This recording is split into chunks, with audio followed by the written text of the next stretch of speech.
So we're going to look at packing in black and also starting off some colour work. Now, to do small tight areas, I would recommend using a round shader, which is what I'm using here, and I'm going in between my lines. I'm wanting to leave the negative space of the little seed pods. So with my round shader, I can get really nice and tight into those little aspects. Now you can, if you have a super small area, you can also get away with using a round liner, especially because the needle configuration is much tighter on a liner than it is a shader. But for this, I am able to use a round shader, and all I'm doing is circular motions backwards and forwards into my skin.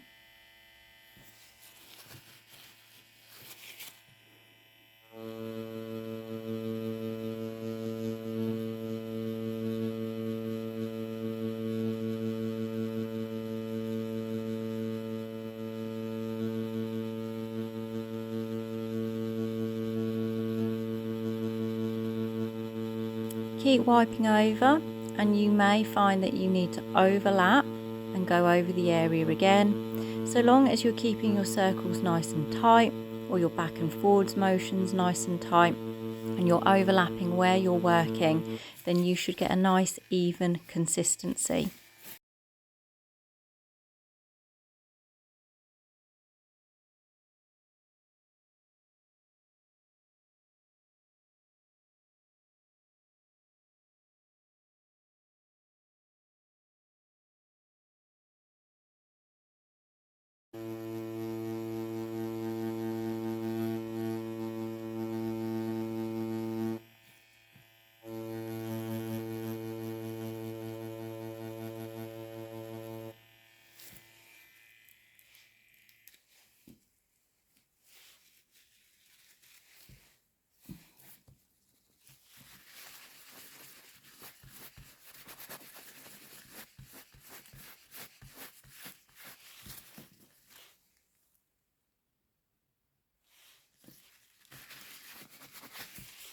Now we're going to look at some colour work, and for this I am using a round mag or a curved mag.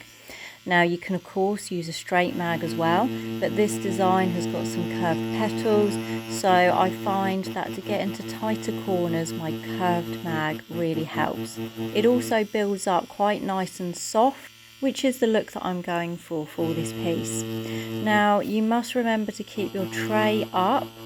I'm still resting my mag on my middle finger, and I'm using what I call half moon or shovel movements, so half circles to really get the ink into the skin, but also I'm pushing forwards, and also you can push away from yourself. Just always remember that that shovel of your tray has to be up. Okay, what we don't want is you turning that round, because what you'll do is you'll end up tearing the skin. So to really pack in colour, remember shorter, tighter movements equals more density, and longer, looser movements will equal a lighter look. So to get into the cracks and the crevices of my design, I am turning my mag on its side. Now you can line a piece this way, but I'm using the angles of the mag to get into all of the crevices of my piece. Now for the larger areas, I'm having my mag nice and flat, again coming towards myself as I push through. And I want to create a little bit of a darker look where the shadows would be, coming out to a slightly softer look at the edge of the petals. So you can also adjust your pressure as you do this, but you can also adjust your voltage of your machine. Now I don't tend to turn my machine down if I'm colour packing by very much at all. I still have it on a fairly high stroke. I might turn it down a couple of notches, but I also tend to keep my voltage quite high for packing in colour as well. So here I have my voltage on a 7.9. I usually run my machine at about an 8.3, depending on the design.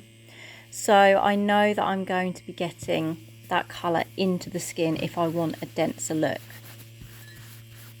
If I wanted a softer look, I would turn the voltage of my machine down. I would also turn the stroke of my machine right down, as you would for subtle pieces like black and grey.